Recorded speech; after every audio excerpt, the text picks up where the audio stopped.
Vous écoutez le podcast de la formation, le podcast fait par et pour les actrices et acteurs de la formation.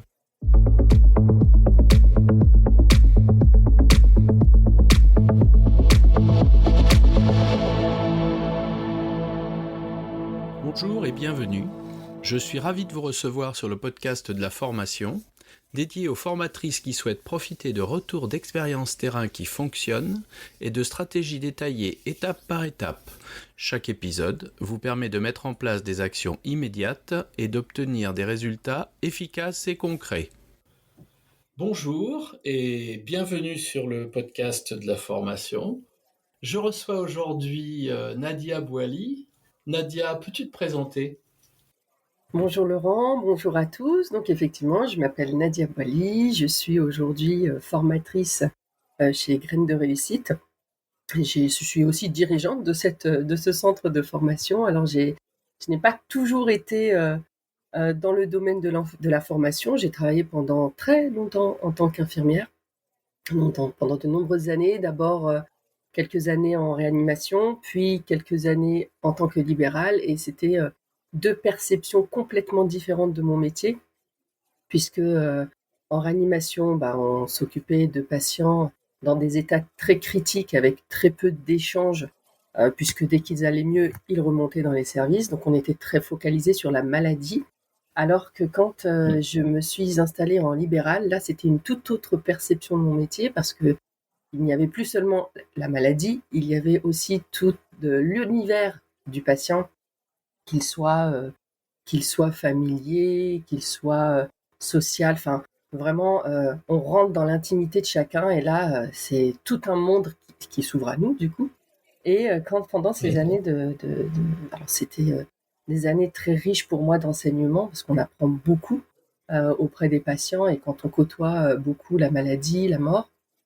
Et quand j'étais en libéral, il y a quelque chose qui m'a frappée, et qui m'a interpellée, qui m'a amenée à cheminer d'abord dans mon propre chemin.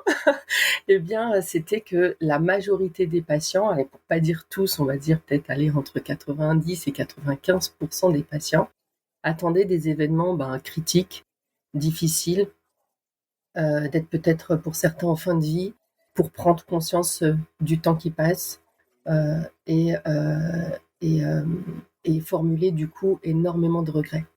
Alors il y avait des regrets de plusieurs sortes, hein. Alors entre celui qui ne s'est pas autorisé à vivre la vie qu'il voulait parce il a suivi les injonctions qu'on lui a dit ici et là, parce qu'il ne s'est pas autorisé. Alors je me suis pas autorisée à changer d'orientation, et j'aurais préféré faire ceci, et puis j'ai pas clarifié vraiment ce que je voulais dans ma vie, et donc finalement je me retrouve là au pied du mur, avec plein de choses que j'aurais aimé faire, que je n'ai pas fait, que je n'ai pas osé faire. Enfin bref, plein de regrets comme ça. Et moi ça m'avait heurté, parce que je me suis dit mince, c'est fou quand même, l'humain attend des situations difficiles pour prendre conscience de tout ça. Et je trouvais ça mais tellement triste, parce que autant certains ont retrouvé la santé, et puis c'était un bel enseignement pour eux, et ils chamboulaient tout, ils reconstruisaient leur quotidien. Autant pour d'autres, c'était trop tard, et donc bon on reste et on part comme ça avec plein de regrets. Donc ça m'a amené à m'interroger à moi, est-ce que je suis à ma juste place? Alors, j'adore mon métier d'infirmière. Aujourd'hui, je n'exerce plus en tant qu'infirmière, mais c'est un très beau métier, même si aujourd'hui c'est très compliqué. Les conditions sont pas forcément très favorables. Donc, force à toutes les infirmières et infirmiers du monde, à tous les soignants au sens large. Mais je me suis du coup interrogée, je me suis dit, est-ce que moi, là, je suis maman de 3 enfants, je me suis inscrite dans une espèce de routine qui ne me convenait plus, et je me suis coupée de quelque chose qui est essentiel pour moi, et qui a toujours vibré chez moi, mais que je ne faisais plus, c'était apprendre. Et donc, je me suis dit, bon là, je suis dans une routine, je travaille, je m'occupe de mes patients, super, je donne beaucoup de ma personne, et moi, où est-ce que je suis là-dedans? Alors, un peu comme tout le monde, comme tous ces patients, hein, pourtant j'étais à super bonne école, hein. J'avais Oui. plein d'enseignements au quotidien. Je me suis dit, mais est-ce que là, ce que je fais, c'est aligné avec ce que je suis et ce que je voudrais faire? Et je me suis rendu compte que absolument pas. Et sauf que, comme tout le monde, je disais, ben, je n'ose pas. On n'ose pas parce que ben, on nous a inculqué depuis petit que tu dois checker des cases. Alors, tu as ton diplôme, tu as ton métier, tu gagnes bien ta vie, tu as ta maison, tu as tes enfants, tu as ton mari. Et tu checkes comme ça tes cases. Et là, je me suis dit, mais ouais, ok, les cases, elles sont checkées en fait. Mais est-ce que je suis bien? Est-ce que je suis heureuse? Est-ce que je suis épanouie? Est-ce que je me sens à ma place? Et en fait, pas du tout. Et donc, j'ai pas osé. J'ai pas osé parce que j'avais peur. J'avais peur parce que tout le monde vous rabâche, mais attends, tu vas pas quitter ton métier quand même. Tu gagnes bien ta vie, comment tu vas faire? Et ceci et cela. Et au début, ben en fait, toutes ces injonctions-là, elles étaient, je les acceptais, je les écoutais, je les intégrais. Je me dis, ouais, c'est vrai, ils ont Bah raison. oui. Et sauf qu'un jour, bah, quand tu t'écoutes pas et que t'écoutes pas les signaux et que tu as un rappel, un deuxième, un troisième et tu fais la sourde oreille, ben, à un moment donné, ben, il t'arrive ce qui doit arriver. Et donc, ben, j'ai fait un accident de voiture, j'ai failli perdre la vie. Et je sors de cette voiture, elle était complètement détruite. Mais en sortant de la voiture, je me dis, ah ouais, mais là, clairement, j'aurais pu ne plus être là. Je savais même pas comment je pouvais être encore intacte là, d'ailleurs. Et je me suis dit, bon, ben, là, c'était vraiment, ce moment-là a été le gros déclic, comme beaucoup de mes patients. Et je trouvais ça dommage. Là, je trouve dommage ça avec le recul encore, hein, parce que bah, je me suis inscrite dans ce que je voyais tous les jours. C'est-à-dire que je regardais, je voyais, je me dis, je veux pas vivre ça. Et en fait, j'y allais droit dedans. Et donc, j'ai commencé ma révolution. C'était la révolution. J'ai tout envoyé bouler, hein, passez-moi l'expression. Je fais progressivement avec étapes et tout pour que ce soit digeste pour tout le monde. Mais quand même, j'ai réajusté mes voiles. J'ai retiré ce qui ne me convenait plus. J'ai clarifié, j'ai pris rendez-vous avec moi, en fait, d'abord, pour mieux me connaître, mieux me comprendre mes besoins, etc. Et j'ai mis une espèce de checklist que j'ai commencé petit à petit à mettre en place. Et donc, je me suis reconnectée à ce besoin d'apprendre. Je me suis dit, merde, je ne lis plus, je n'apprends plus. Alors, entre des grands guillemets, parce que j'apprenais quand même énormément de choses de toutes les expériences euh, que j'avais au quotidien, mais je voulais aller encore plus loin dans ce savoir, dans ces connaissances, dans ce savoir-faire. Et donc, il me fallait des outils efficaces. Et donc, je commence à fouiner ici et là. Alors moi, je suis par ailleurs très curieuse et je pense que la curiosité est essentielle quand on aime apprendre et quand on veut apprendre. Même si C'est on nous a ça. répété la curiosité c'est un vilain défaut, je suis pas d'accord avec ça. Je trouve que c'est une qualité.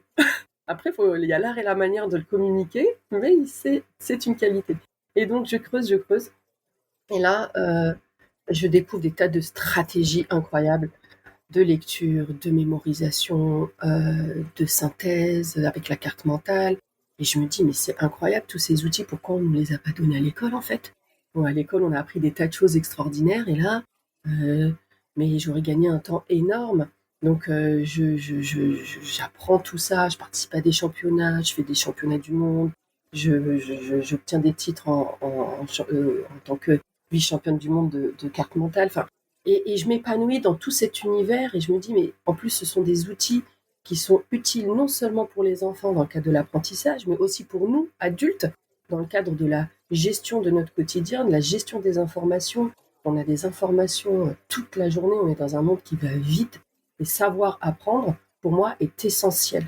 Je veux dire, c'est une clé. Quand on sait apprendre, euh, on peut surmonter tous les défis. Tu peux arriver dans un endroit, ne pas connaître et dire, OK, moi je ne sais pas, mais je sais apprendre, je suis curieuse, je sais me mettre en action et j'ai des tas de stratégies qui peuvent m'aider à faire ça vite et bien. Et donc, je découvre toutes ces stratégies et de fil en aiguille, je me dis, bah non, mais en fait, elle est là, ma voix. Je le transmets d'abord dans le cadre de l'association, parce que je ne l'ai pas dit, mais je suis aussi présidente d'une association humanitaire. Donc, je transmets ça dans le cadre de l'association et progressivement, je crée cette deuxième branche, donc Graines de réussite. Donc, j'ai mon volet associatif cœur qui m'est très important pour mon équilibre parce que moi, on m'a beaucoup aidé dans ma vie et je veux être aussi cette personne qui tend la main et qui peut aider à son tour. Et de l'autre côté, j'ai mon entité professionnelle. Et là, dans cette entité professionnelle, on a un centre de formation, Calliope, avec des certifications France Compétences, etc. Et on accompagne les adultes et les entreprises justement vers plus d'efficacité. Et cette efficacité va pas servir uniquement à de la productivité, ça va aussi servir au bien-être du collaborateur pour être beaucoup mieux, beaucoup plus apaisé et trouver l'équilibre entre la vie pro et la vie perso. Parce que mon histoire m'a appris que c'est essentiel justement d'arriver sur cet équilibre qui est le sien. D'accord? Il n'y a pas de bon équilibre. Chacun son équilibre. Moi, j'aime travailler. C'est un plaisir de travailler. Je trouve que, enfin, le mot travailler, quand je suis au boulot, je m'épanouis complètement dans ce que je fais. Et justement, c'est ça, c'est aller chercher cet épanouissement et trouver l'équilibre dans toutes les sphères de nos vies. Donc voilà, je suis un peu bavarde, Laurent. Bon, ça tombe bien sur un podcast, je crois qu'il vaut mieux parler. Hein. Non, mais c'est important, j'aime bien te partager un petit peu mon parcours et se dire que dans une vie, on a plein de vies.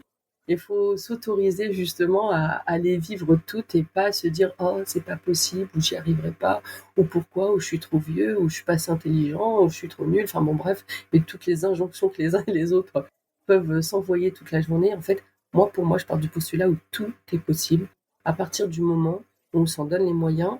Et se donner les moyens, ça veut pas dire que oui, ce sera facile sur le chemin tout le temps. Non, ça sera difficile. Peut-être il y aura des embûches, peut-être on devra réajuster à certains moments, mais j'y vais en fait. Et je m'autorise à le faire pour que le jour où alors j'ai un rapport, comme vous pouvez l'entendre, en tant qu'infirmière, très bienveillant et très distancié par rapport à la mort, parce que pour moi, ça fait complètement partie de la vie. Et moi, je veux le dernier jour être prête à partir en ayant accompli le maximum de ce que j'aurais voulu accomplir. Bah oui.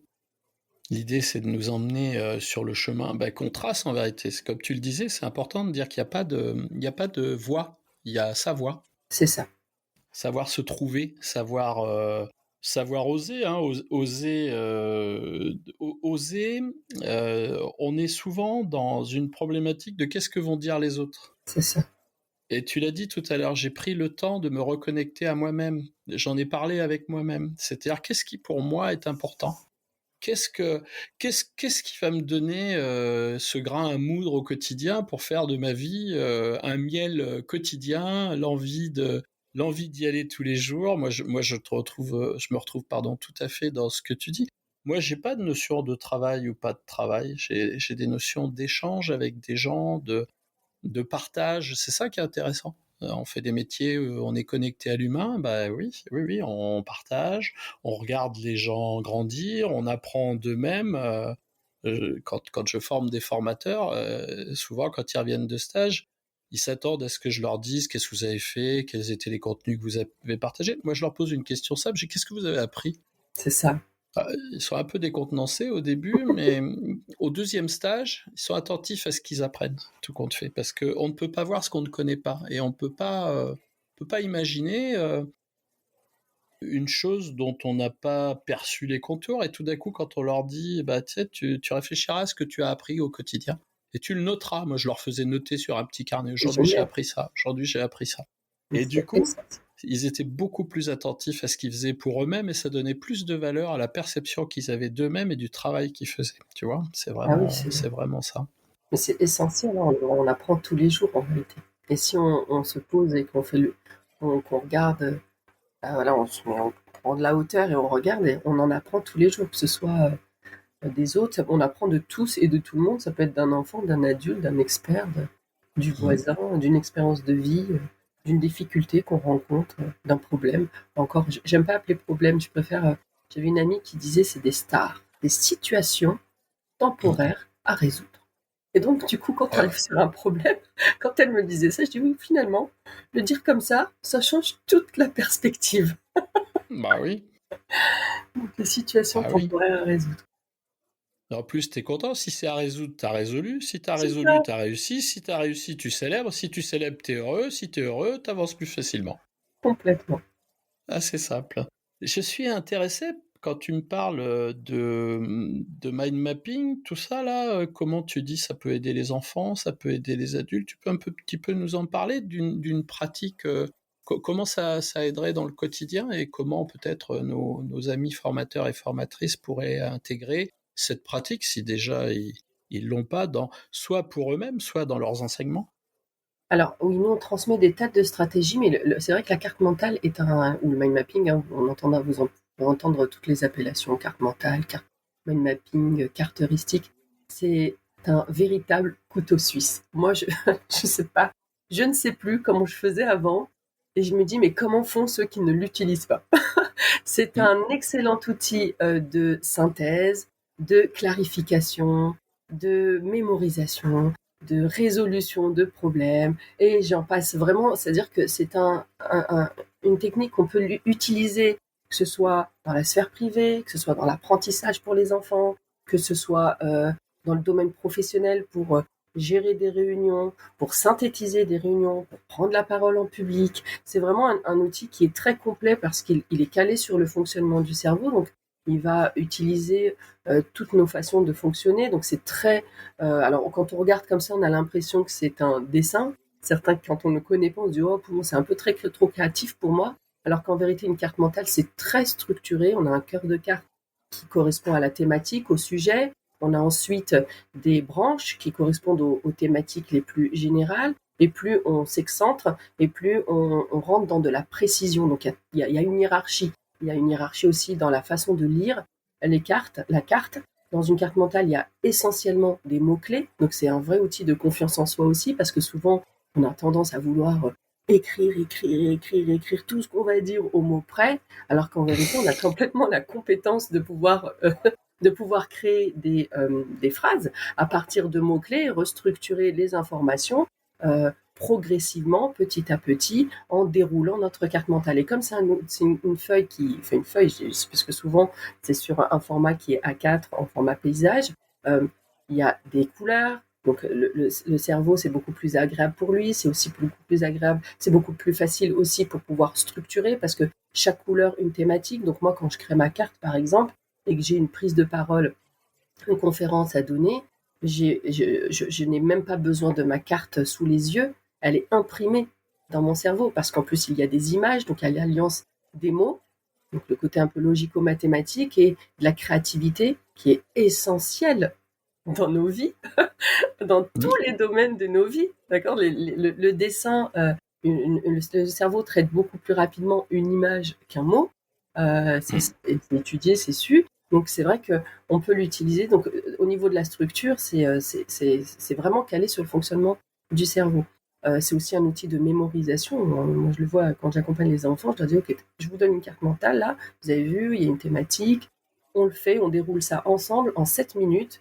Alors je leur fais lire, suivre avec leurs doigts, pour utiliser vraiment tous les sens, parce que comme ça, on utilise le canal visuel, le canal auditif et le kinesthésique. Et au bout de 7 minutes, je retourne la feuille, je leur dis, OK, allez, maintenant, je vais poser des questions. Et tout le monde est en mesure de me répondre aux questions. C'est incroyable. Eux-mêmes se disent, waouh, mais c'est génial ce truc. Les professionnels, c'est pareil, parce que pour la synthèse des réunions, on sait tous que des fois, on reçoit des pavés avec je ne sais pas combien de pages que personne ne lit, parce qu'ils n'ont pas le Ah temps, oui. parce que c'est indigeste. Ben oui, il y a... Oui, c'est ce que je me disais, c'est bien, tu parles bien du truc qu'on lit jamais. Ah oui, c'est ça, c'est exactement Ouais, ça. Alors, c'est exactement ça. dans le meilleur des mondes, certains lisent quand même l'intro, la conclusion, mais c'est jamais suffisamment exhaustif. Alors que dans une carte mentale, tu as les détails et tu vas droit à l'essentiel. On sait très bien que dans un document, quel qu'il soit, même dans un livre, des fois, alors je parle pas des romans, les romans on le déguste, hein, mais dans Mmh. tous les documents techniques ou même scolaires, même ou professionnels, on a des phrases et des choses, elles sont dites, redites d'une autre manière, etc. Donc c'est bien pour un rapport, ok. Par contre, pour synthétiser, c'est absolument pas bon. Donc avec une Mmh. carte mentale, c'est très facile. Pareil en réunion. On a une réunion, on fait du brainstorming avec l'équipe. Utiliser la carte mentale, c'est incroyable. On trouve des idées incroyables.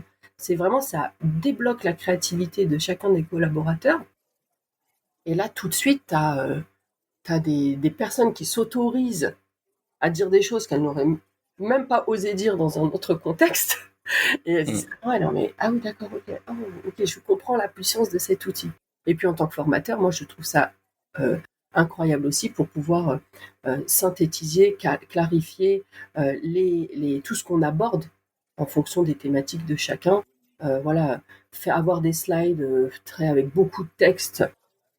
Mm. Enfin, ça n'a jamais été très confort pour moi et très engageant non plus. Alors que si on utilise une clarification qui est plus visuelle, avec des images et des mots, et créée comme ça pour parler à tout le monde, et puis on met que les éléments essentiels, les mots-clés, tout de suite c'est différent. Moi, souvent, on me dit, est-ce que je peux prendre en photo vos slides? Je dis, oui, oui, vous pouvez. Donc, donc ouais, la carte mentale est vraiment un outil magique qu'on peut utiliser même dans la sphère privée avec donc pour l'organisation de ses vacances, pour ses courses, pour organiser un événement quel qu'il soit. Vraiment, c'est vraiment un bel outil.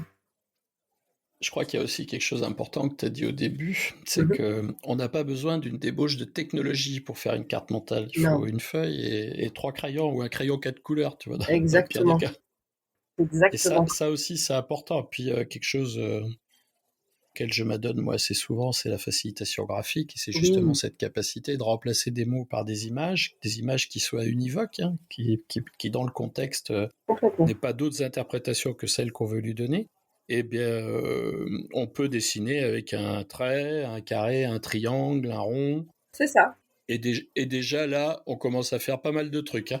Ah oui, oui, mais justement, justement, J'ai oublié la croix, mais je crois qu'avec une croix, on peut dire quand même c'est deux traits. Et là déjà, oulala, là déjà les portes. mais tu fais des choses On peut incroyables. facilement dessiner un chat où tout le monde va vous dire que c'est un chat, bien que ce soit pas un dessin artistique de chat. C'est exactement ça. C'est marrant parce que quand, quand j'ai des, des, des apprenants en formation qui, oui, mais moi, je sais pas dessiner. Mais je dis, alors Dessiner, attends, ça tombe bien. ça tombe bien. C'est tout à fait, ça m'arrange. Tu vas voir qu'à Ouais. partir de 3 formes, 4 formes, à partir d'un alphabet visuel, tu peux dessiner des tas de choses extraordinaires. Ah oui. En plus, ça donne des super beaux dessins. Mais vraiment, en plus, on plaisante pas avec le rond. Vraiment, le triangle, le carré, le rond et la Ah croix, oui. c'est vraiment ça. Avec ça, on peut tout dessiner. C'est clair, c'est clair. Moi, autre chose que je vois, moi, dans ma formation initiale, moi, je suis ingénieur systémicien et le but, Mhm, c'est de regarder les systèmes. Et très, très vite, alors moi, j'étais plutôt sur de la carte conceptuelle hein, que de la carte heuristique. mhm. C'est cette capacité qu'on a, comme tu disais, à voir le principal, à voir les différents détachements. Et moi, j'utilise des termes qui sont passés de la vision macro des choses à la vision mezzo, puis à la vision micro. Oui, Et ce qui est très intéressant pour notre cerveau, c'est de pas aller se perdre dans un méandre ou dans une branche aux ramifications infinies et d'être déconnecté du contexte global. C'est-à-dire que notre pensée, notre cerveau, comme tu le disais tout à l'heure, a besoin de ces allers-retours pour contextualiser ce qu'il est en train de faire dans une dimension globale. ah oui, Et ça, c'est vraiment un des apports des cartes mentales et de la représentation graphique essentiellement, hein. ah oui, Moi, oui. je sais pas, c'est assez marrant, tu vois, je discutais avec des amis cette semaine, ils m'ont dit, qu'est-ce que tu fais cette semaine? J'en profite, je suis en vacances, et du coup, je dessine une formation. Ouais, bah, Il oui, me dit, tu fais quoi? Tu écris une formation? Ah non, non, je la non, non, je la dessine. dessine. Comment ça, tu la dessines? Ouais, le plus dur pour moi, c'est de la dessiner. Quand je vais l'avoir dessinée, il me faudra 3 minutes pour l'écrire. Ce sera. Exactement. Et comme tu le disais, après, quand tu es en contexte, si des fois tu avais de la chance, que cette formation que tu as dessinée, puis que tu as écrite et que tu puisses la donner et la faire vivre avec tes apprenants, c'est qu'en vérité, en termes de mémorisation, je n'ai à l'image que la représentation graphique de ma formation. Mais c'est C'est-à-dire que je connais les interconnexions des différents éléments et je peux passer d'un à l'autre très très rapidement. Et souvent, les gens me disent ah, mais comment tu fais pour rien oublier? Bah, parce qu'en vérité, je vois tout à la fois et je leur oui, montre bah oui. comment faut faire. Ça aussi, c'est un lâcher prise, hein. Ah oui, Il faut aussi complètement. se faire confiance. Et puis, moi, je dis aux gens, faites des choses simples. Essayez de faire des choses simples, décomplexifier. Tu sais, très souvent, tu vas Ça les change tout. accompagner. Tu vois, quand j'accompagne des formateurs en formation, genre, on va faire une petite formation. Ça, c'est compliqué de faire une petite formation. Et ils veulent faire un truc très exhaustif, qui parle de tout. Et après, ils sont inquiets. Ils disent, oh là là, est-ce qu'on va avoir le temps de parler de tout? Alors, je leur dis, écoutez, est-ce qu'ils savent que vous allez parler de tout? Non. Bon, bah du coup, tu as un avantage. C'est ça. À la fin, ils sauront que de ce que tu as parlé. Puis ça sera parfait. Et tu auras juste, tu verras. Mais oui, c'est exactement ça, et c'est souvent ça. Mais quand on commence au début, voilà, après, c'est aussi la société dans laquelle on s'inscrit. Il faut que ce soit difficile, il faut que ce soit complexe, il faut que ce soit long. Faut Ouais. Ah, mais punaise, mais pourtant, si plus c'est simple, et plus tu vas impacter, percuter la personne. Donc, va droit au but, quoi. Enfin, ça sert à rien, les artifices inutiles. Moi, j'utilise ce que disait Saint-Exupéry. Il disait c'est terminé non pas quand il n'y a plus rien à rajouter, mais quand il n'y a plus rien à enlever. Et oui, Et ça, c'est vraiment. En vérité, la difficulté, c'est la simplicité. c'est vrai. On se rend compte en montant en expertise, et c'est comme ça que moi j'évalue l'expertise des gens que j'ai en face de moi, c'est la capacité qu'ils ont à faire des choses simples. S'ils font des choses complexes, je suis un peu inquiet, je me dis là, ils maîtrisent pas totalement le sujet. Ils sont pas capables de le décortiquer à la méthode Feynman, tu sais, qui est cette Ah, méthode qui consiste à expliquer quelque chose de complexe à un enfant de 7 ans. c'est ça. Et si tu as cette capacité, alors au début, moi j'étais très inspiré par ça. Je me dis, en plus, ça tombait bien, j'avais des enfants de 7 ans, dis donc. C'était, je dis, je vais leur expliquer des trucs compliqués pour voir. Et complexe, pas compliqué. Et résultat des courses, à la fin, ça finissait par un dessin, hein, parce que sinon, j'y arrivais pas. Et ça marche très bien. Et, ah oui, oui, oui, tu sais, aussi dans les accompagnements de devoirs, moi je suis super content de te rencontrer, d'échanger avec toi aujourd'hui, parce que tu nous dis des choses qui sont extraordinaires, c'est les enfants, j'aide les cadres en entreprise, c'est en vérité t'aides tout le monde avec ton truc. Et oui, c'est ça. Prenez un petit peu de temps avec vos enfants, regardez un de leurs cours et faites-leur une mind map de leur cours. Laissez-les travailler sur cette petite mind map, quelque chose de tout simple. Alors moi, je faisais ça avec de l'histoire, avec de la Oh, c'est géographie, génial. avec des choses un petit peu compliquées, pour elle à comprendre, parce que l'écriture linéaire ne se prête pas à l'interprétation cognitive des choses, Non, très souvent. Et du coup, face à ça, je ne pouvais pas laisser mes enfants en difficulté. bien sûr. Et moi, ce que je mesurais, c'est pas qu'elles apprenaient des trucs, c'est leur fierté d'avoir appris des trucs. C'était ça, C'est ça. c'était cet engouement de dire allez papa, allez, il faut qu'on y aille. Alors évidemment, tu sais, moi je suis formateur, chez moi tu as des paperboards, tu as des tableaux blancs au mur. Donc effectivement, c'est plus apte que si Oui, tu as un simple cahier. Mais c'était extraordinaire parce que je leur disais, ben, lis ton truc et dessine-le, vas-y. Et ce qui était très intéressant, c'est de regarder comment elle le dessinait et comment elle organisait le dessin. c'est ça. Eh ben, chacun a un peu sa méthode. Tu vois, j'avais été Je trouve ça confronté à ça magnifique. sur l'apprentissage des tables de multiplication. Moi, j'ai une petite, ma dernière, j'ai 4 enfants, moi. Mhm. Ma dernière, j'ai jamais compris comment elle apprenait les tables de multiplication, mais c'était la guerre avec sa mère, parce que sa mère voulait qu'elle récite d'une certaine façon, elle n'y arrivait pas, donc elles s'embrouillaient toutes les deux. La petite était vexée, elle apprenait plus. Ouais, Et oui. puis moi, elle me disait, mais papa, je lui dis, mais est-ce que un jour, je lui dis, mais toi, est-ce que tu en as appris? Oui, bah papa, moi, je les apprends, je sais faire les apprendre. Ah ok, laquelle tu veux apprendre? Bah celle-là, je la connais pas bien. Bah vas-y, apprends-la. Et elle venait, elle me la récitait, elle me la racontait en fait. Et du coup, je comprenais pas comment elle faisait, mais je l'avais autorisée à utiliser sa propre méthode. Mais ça, c'est essentiel dans le cadre de Mais l'apprentissage, oui, et je pense que c'est la faute que font beaucoup que ce soit certains enseignants ou les parents, c'est qu'on veut imposer notre méthode. Il n'y a pas de bonne méthode, en fait. Il y a c'est ça. sa méthode, on est complètement différents les uns des autres. Alors on peut suggérer, accompagner, tester, ça c'est ok, hein. Par contre, te dire non, tu vas apprendre de cette manière, c'est absolument néfaste. L'enfant sait quel est le canal qu'il utilise le plus, quelle est la façon qui est la plus agréable pour lui. On va tester plusieurs choses. Donc nous, en tant que parents, on va les accompagner jusqu'à ce qu'il trouve la bonne méthode qui lui convient. Et puis, Mm. je veux dire, par exemple, l'exemple du cours d'histoire, il est très parlant. Le cours d'histoire, c'est une personne qui l'a structuré d'une manière, avec ses mots, Mm. et ça donne un résultat. Aujourd'hui, ce cours, l'objectif, c'est que l'enfant l'apprenne. Donc, il faut qu'il le Mm. lise, qu'il le comprenne, qu'il l'intègre. Et ok, comment est-ce que je peux structurer, même si c'est une structure complètement différente. Moi, quand j'accompagne les enfants, ou même, tiens, l'exemple, alors on est organisateur des championnats de France des sports du cerveau, donc c'est un championnat qui challenge la lecture, la dictée, la carte mentale notamment. Et en tant qu'arbitre, c'est extraordinaire de voir les déclinaisons de cartes mentales pour une même thématique. Ah Donc oui. il y a plusieurs thématiques. Donc il y a une thématique, il y a une épreuve qui est de discours. Donc on a quelqu'un qui vient, qui fait un discours et tout le monde prend des notes sous forme de carte mentale. Et puis ensuite, il y a une épreuve de créativité. Et là, l'huissier donne un mot. Alors c'est lui qui le choisit. Et tout le monde doit décliner toute une carte mentale autour de ce seul mot. Et je peux t'assurer, mais c'est incroyable.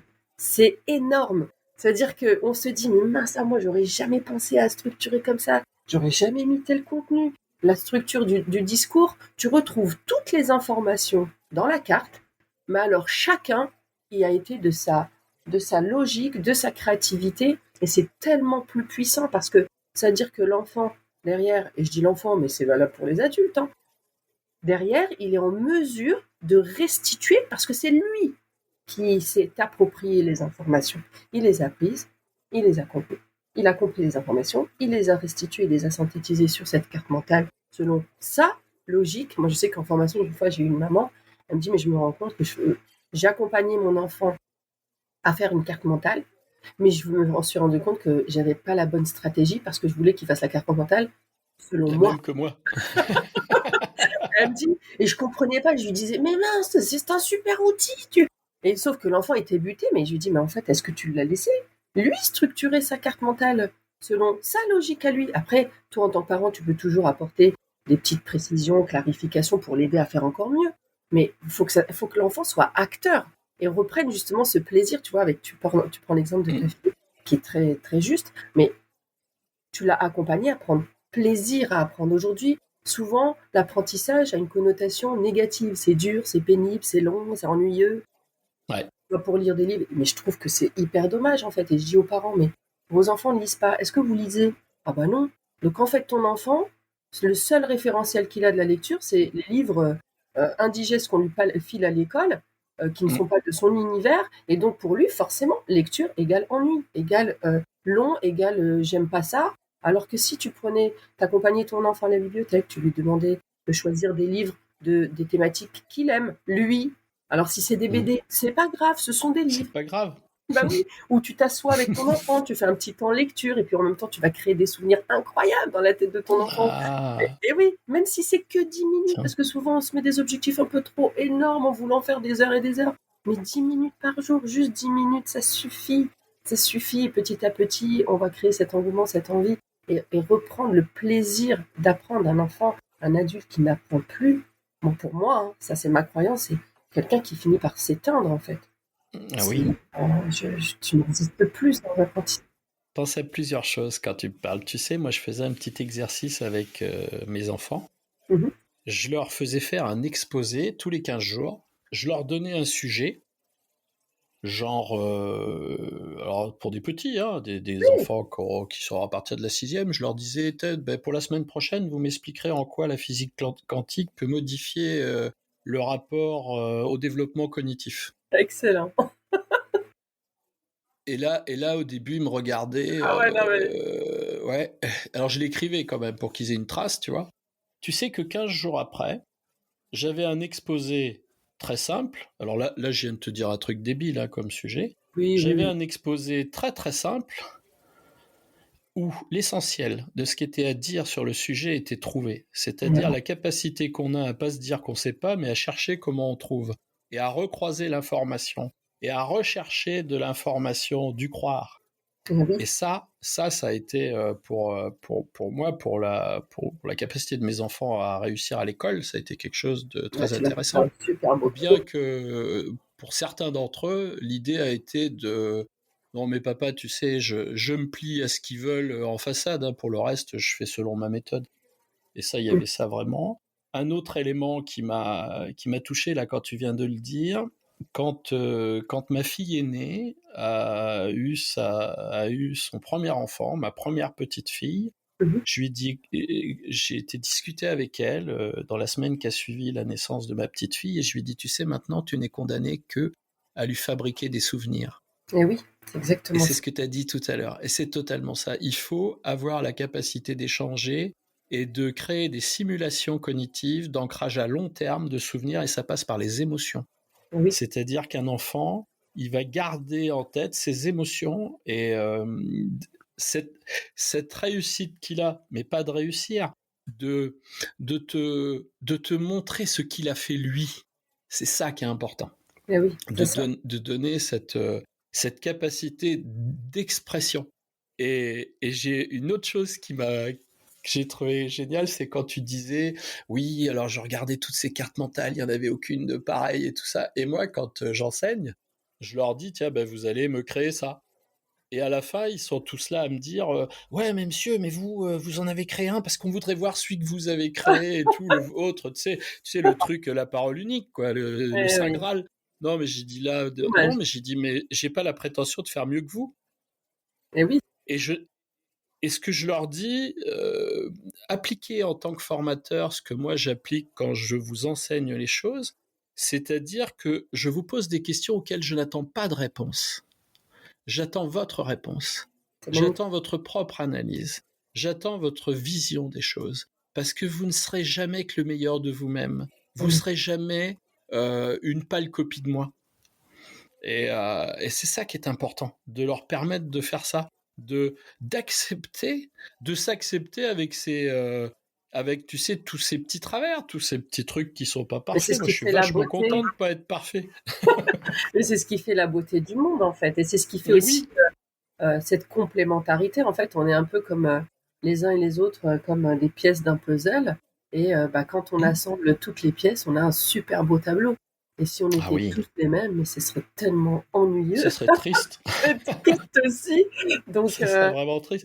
Et cet exercice, moi, pour l'avoir, alors bien sûr, pas dans les dimensions ni les fréquences dans lesquelles tu fais, mais demander de résumer quelque chose sous forme d'une carte mentale à 10 personnes et d'avoir 10 résultats différents, mais ça, c'est d'une richesse incroyable. Pourquoi ah c'est oui, riche? Parce que, en vérité, la pensée est souvent complexe et les représentations qu'on a des choses viennent souvent d'une réalité perçue dans notre propre univers. Hein. C'est ce qu'on appelle en PNL la carte n'est pas le territoire. Hein. exactement. Moi, Tout ce à que fait. je vois, c'est une interprétation du monde qui me vient de ce que je suis. Mais l'avantage avec la carte mentale, c'est que cette perception, elle est partageable. Et je crois que quelque chose qui est fondamental dans l'utilisation de cartes mentales, c'est que c'est à la fois quelque chose d'ultra personnalisé, mais de totalement partageable. Complètement. Je comprends je comprends ce que tu as écrit, même si je suis pas dans ton axe de pensée. C'est ça. Cette Et ça, ouverture, en fait, que permet cet outil, vraiment, c'est vraiment ouvrir le champ des possibilités et puis s'autoriser soi à accepter aussi que l'autre bah, ne raisonne pas de la même manière. Effectivement, comme bah tu l'as oui, dit, on est complètement unique de par notre vécu, notre profil, notre sexe. Enfin, vraiment, voilà, on est des personnes, enfin, même deux jumeaux sont complètement, même s'ils se différent, hein. ressemblent, mais ils sont complètement différents parce que la perception qu'ils auront eue d'événements qu'ils auront même vécu ensemble, on le voit, hein. Des fois, en tant voilà, moi, j'ai une fratrie, on est une fratrie de 5 enfants. On a vécu des expériences similaires, mais franchement, quand on en parle, il y a celui qui en rit, celui qui presque en pleure, celui qui est en Ouais, c'est colère. ça. Et donc, C'est ça. on regarde comme ça, mais je trouve ça merveilleux parce que finalement, l'autre m'inspire. Je peux aussi aller chercher, moi, j'avais pas vu ça comme ça. Ah, Ouais. intéressant. Et donc, comme tu disais en PNL, on parle de la carte n'est pas le territoire, ça permet d'élargir sa carte. Je dis aux enfants, c'est comme si vous aviez un jeu vidéo, même aux adultes d'ailleurs, où tu as un petit écran comme ça, et au fur et à mesure des expériences de la vie, l'écran s'éclaire et s'élargit et devient de plus en plus grand. Et là, mais tu ouvres un champ incroyable, tu vois. Donc c'est ça qui est beau.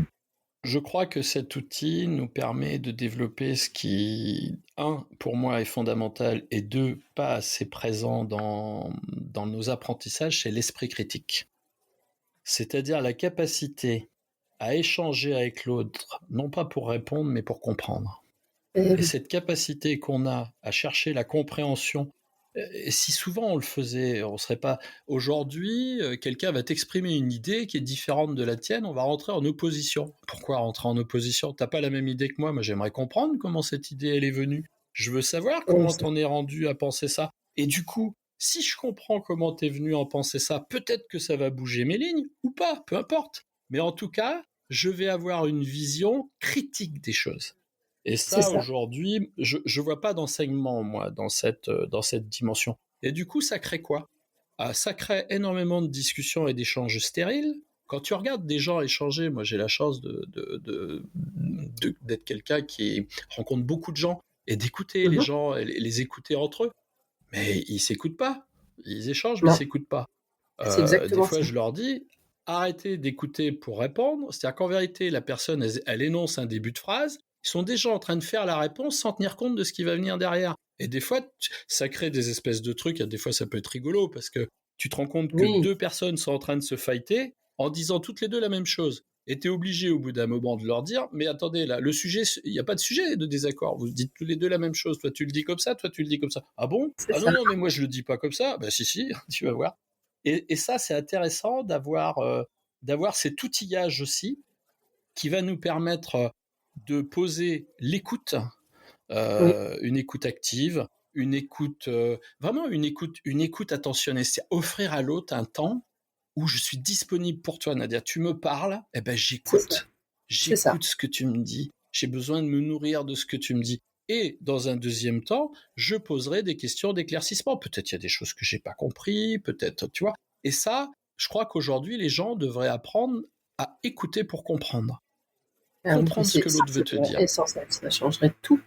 Ça Et tu changerait. vois, dans les accompagnements, tu parlais d'entreprise, mais aujourd'hui, dans des accompagnements de managers, c'est quelque chose sur lequel je travaille, moi, ça. Ça, c'est essentiel. Et j'ai des tas d'exemples de gens qui n'écoutent pas. Mais les Oh 80% non. n'écoutent pas, donc je prends pas beaucoup de risques, en vrai, en allant corriger ça. Et pourtant, il pourrait avoir mais une mine d'or d'informations pour pouvoir Oui, évoluer, faire évoluer leurs entreprises. Moi-même en formation, je suis toujours à l'écoute de mes. Alors, je suis dans une transmission, mais je suis très à l'écoute de ce que me renvoient les apprenants et de ce qu'ils me ah disent oui, parce que bah, mais c'est comme je dis, c'est de leur rempart. Je leur dis non mais n'hésitez surtout pas. Au contraire, je suis aussi là pour ça et, euh, et parce que ça va, avant de les aider eux, ça va aussi m'aider moi. Donc c'est un peu égoïste, c'est un peu bah oui. égoïste, mais ça va m'aider moi. Et donc quand on a compris ça, mais ça change toutes nos relations humaines, que ce Oui. soit dans le cadre de la formation, que ce soit avec nos enfants, que ce soit avec nos conjoints, que ce soit avec nos amis, que ce soit avec nos collègues. C'est vraiment, c'est Tu vraiment vois, il y a basique. un petit exercice qui est sympa à faire. Moi, chaque fois que j'ai des groupes que je vais revoir plusieurs fois, hein, parce que bon, si tu fais ça le jour où tu Oui. les rencontres pour la première fois, ils vont pleurer. Mais quand tu les rencontres pour 3-4 fois, imagine, tu as une série, tu as 5 items à travailler avec eux sur 5 jours différents. Le troisième item, tu leur dis, bah écoutez, on va faire quelque chose d'un peu différent. Vous avez un peu compris de quoi on parle, vous avez vu un peu comment ça se déroule. Bah écoute, ce que je vous propose, c'est vous qui allez créer le prochain cours. C'est vous qui allez le faire. Vous allez créer le prochain tour et moi, je vais devenir une ressource pédagogique Excellent. et je vais me mettre à votre disposition si besoin. Je ne répondrai qu'aux questions que vous me posez. Un détail important quand même, ne pas répondre aux questions que les gens ne se posent pas. Et Ah oui. du coup, vous allez construire le cours. Et c'est assez intéressant de faire ça. Et petite astuce, je vais faire un peu de pub. J'utilise très souvent pour faire ça ce qu'on appelle un outil de jeu de cartes, ça s'appelle les Learning Battle Cards Mhm. et avec une petite trame où je leur rappelle qu'il faut une introduction à un contexte, qu'il faut différentes activités et des évaluations, et une conclusion qui vient très souvent résumer ce qui s'est passé, ce qu'on doit retenir. Eh bien, c'est incroyable ce qu'ils proposent. C'est En génial. termes d'activité, j'ai fait ça un jour sur des groupes de développeurs web, d'infographistes, de web designers et de community managers que je faisais bosser en équipe comme s'ils étaient dans une agence de com.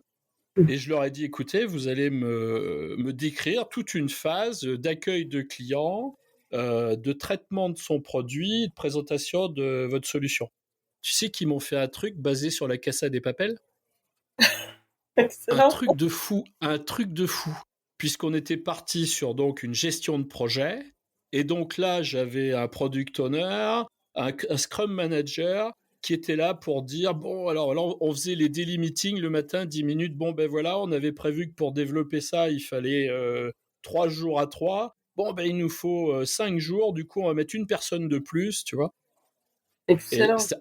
c'était incroyable. Et alors, là, on est arrivé sur une chose qui est essentielle. On a utilisé un support qui n'est resté qu'un support et dont les éléments les plus importants étaient les éléments à transmettre et qu'il fallait retenir, parce qu'il ne faut pas se perdre Eh oui. dans ses capacités de faire des jeux, entre guillemets, ou des mises en scène, ou du storytelling. Faut pas paumer les gens, quoi. L'idée, c'est Eh oui, qu'ils c'est apprennent. ça. Et on ne peut pas voir ce qu'on ne connaît pas, donc il faut leur expliquer au début ce qu'ils doivent retenir. Là, vous devez retenir ça et ça et ça, c'est le plus important, donc allez-y. Et ces exercices que je leur faisais, je peux t'assurer que c'était d'une qualité. Je me souviens d'ailleurs d'une expression que j'ai dit un jour lors d'une de ces sessions là que je leur ai fait construire. Ils m'ont dit Laurent, qu'est-ce que t'en penses? J'ai écouté, vous avez appris plus que je ne pensais vous enseigner. Eh oui. Et je crois que là c'est top, quoi. T'as tout gagné, bah, bien sûr. Tout le monde a Ouais. tout gagné. Et ce qui est extraordinaire, c'est qu'ils venaient déjà avec la curiosité du prochain cours, non pas dans une passivité qui fasse ouais, bah, l'autre il va venir là, il va faire rire là pendant 2 heures là. Hein, non, non, c'est nous on vient parce que la prochaine fois il faut qu'on voit ça, c'est important pour nous parce que si on voit ça après on pourra voir ça. En vérité, c'est leur montrer le chemin. Bon, Et bah, la bien carte sûr. mentale ou la carte conceptuelle pour montrer le chemin, c'est un truc extraordinaire, Oui, puisque c'est extraordinaire. tu construis ça comme un petit train avec des petits wagons, puis tu leur mets les étapes, et elles sont nommées avec ce qu'il y a dedans. À tous les moments, tu dois être capable de leur dire, écoute, t'en es où là? Et le mec, bah là, tu vois, je suis là, il y a ça et ça, puis je viens de voir ça là. Ah ouais, il faudrait peut-être que je le renforce un peu quand même. Bon, du coup, je vais réviser un peu ce soir pour être prêt demain, tu vois. En vérité, tu les laisses autonomes dans le pilotage de leur apprentissage. Mais ce qui est paradoxal, c'est que plus tu vas les soutenir, plus tu vas les porter, moins ils vont se laisser faire, moins ils vont être impliqués. Et alors que si tu leur donnes les rênes et que toi tu Eh pilotes oui. leur autoprogression, parce que c'est bien le rythme est propre à chacun, eh ben, du Bien sûr. coup, dans une dimension pédagogique, bah, tu te rends compte que les résultats sont très très efficaces. Et là, la carte mentale, la représentation graphique, tout simplement, parce qu'il n'y a Oui, pas oui, que la oui, carte oui. Après, mentale, il hein. y a plein d'outils de Ouais, clarification. il y a plein d'outils, mais en tout cas, cette représentation-là, je dis aux formateurs, et épargnez-vous, hein, abrégez vos souffrances, montrez-leur où on va, et comme ça, eux sauront dans quel chemin ils vont, et vous saurez qu'ils sont sur ce chemin-là. Vous ne serez pas en train de les chercher dans la pampa, dispersés dans toute la montagne, quoi. Hein. Eh oui, bien sûr. Et Ouais, c'est c'est en fait c'est vraiment... ouvrir les vannes de la créativité, en fait. Être c'est ça. créatif dans. Et ça, c'est valable dans tous les domaines de nos vies, vraiment. Mais Oui. c'est aussi essentiel dans le cadre de la formation parce que ce soit dans la conception des programmes, dans les méthodes d'enseignement, dans l'expérience d'apprentissage des participants, enfin, peu importe, la créativité est importante. Et quand on s'autorise soi, et que nous, en tant que formateurs, on autorise aussi les autres, on les accompagne à s'autoriser plutôt. Parce que c'est Oui, c'est souvent ça. ça, ils ont tendance à vouloir, comme tu le disais très justement tout à l'heure, à vouloir tout faire comme toi, mais non, mais en fait, là, je te donne une méthode, mais tu vas voir que tu vas te l'approprier et tu en feras ta propre méthode, en fait. Mm. Et c'est tout l'objectif, parce que c'est comme ça que tu vas pouvoir le mettre en application, c'est comme ça que tu vas pouvoir t'épanouir dedans aussi. Aussi, quelque chose avec les gens ne sont pas très à l'aise, c'est quand tu parles de créativité. La Mhm. créativité, c'est pas de fabriquer une usine à gaz, un truc merveilleux. On n'est pas en train d'écrire Avatar 6, hein.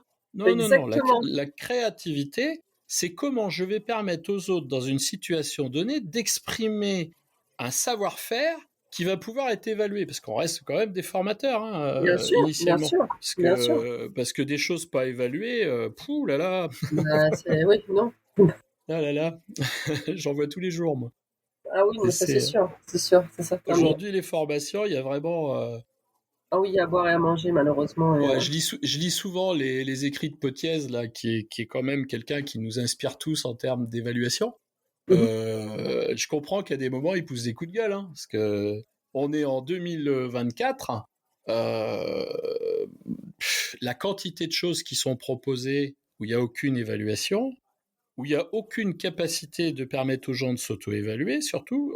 Après, ils disent « Ah, on comprend pas, notre truc, ça leur a pas plu, ils critiquent, machin. » Bah attends, ton truc, il est Ouais, mais vide. il y a pas de... Oui, c'est vide, c'est cool. C'est vide. À quel moment la personne, d'elle-même, elle peut dire « Ah, t'as vu, j'ai appris ça. » Tu sais, C'est moi, ça. quand j'allais à l'école, j'étais content le soir.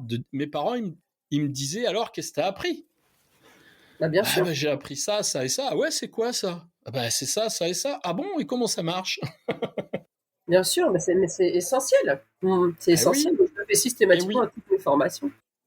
Et ça va, tous ces éléments de carte mentale, ça va travailler sur ce qu'on appelle non pas la motivation, parce que la motivation est quelque chose qui est très fluctuant. C'est la Oui, motivation, tu sais, j'ai mal dormi, ma gosse est malade, pour l'avoir vécu, hein, tu passes de la nuit avec ta gosse au bras.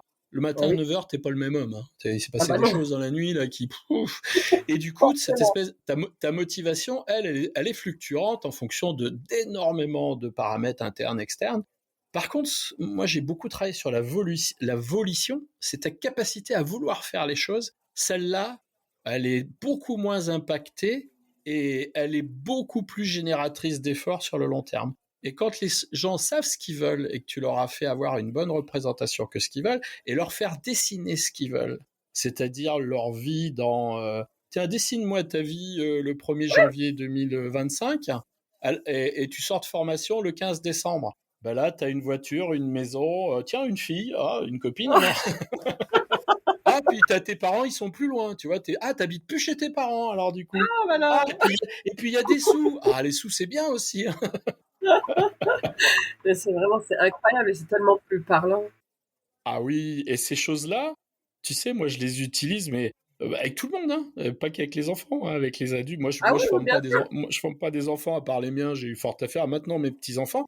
Et à ce sujet-là, mes enfants utilisent les cartes mentales pour former leurs enfants. Ça C'est marche, ça se excellent. transmet, ça dit donc. Donc ça veut dire que ça fonctionne, hein, parce que ils sont assez Oui, pragmatiques, bien ils se casseraient pas sûr. le bol à faire des trucs. Ah oui, ça fonctionne et comme je disais, vraiment, là pour le coup, moi j'ai un public très varié. Donc effectivement, il y a les enfants, mais il y a aussi les adultes qui viennent en formation et on intervient aussi dans les entreprises. Mais en fait, c'est vraiment utile pour tout le monde. Apprendre, Ouais. avoir ces outils-là, les acquérir, se les approprier et les mettre en application, vraiment, ça transforme le quotidien. Moi, ça m'a permis de gagner un temps énorme sur la vie et une clarification des choses, en fait. J'ai pu remettre du sens dans toutes les actions que j'aborde, parce que ça, souvent, on l'oublie, hein, comme tu disais tout à l'heure. C'est vrai que euh, se reconnecter.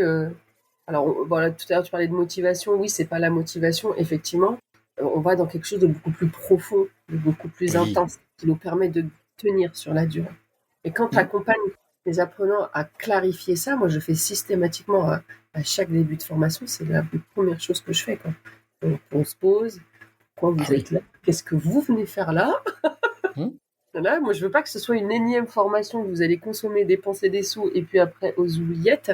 Il y a tout un cheminement et ensuite à la fin, on clôt tout ça et après, hop, eux ouvrent leur porte derrière pour mettre en Ouais, application. voilà. Puis on les prépare à la mise en C'est ça. situation, au déploiement. Tu sais, j'ai un terme, moi, souvent, c'est je leur dis, bon, en gros, t'es allé en formation dans la semaine, c'était cool, c'était bien, hein, c'était super, C'était- t'as appris plein de trucs. Et puis Et arrive un jour horrible, le lendemain du week-end, c'est le lundi matin, et là, t'es devant ton ordi, tu fais, ouais, ah. Et du coup, par quoi je commence? Et moi, ce que je fais, je leur donne le plan du lundi matin, moi.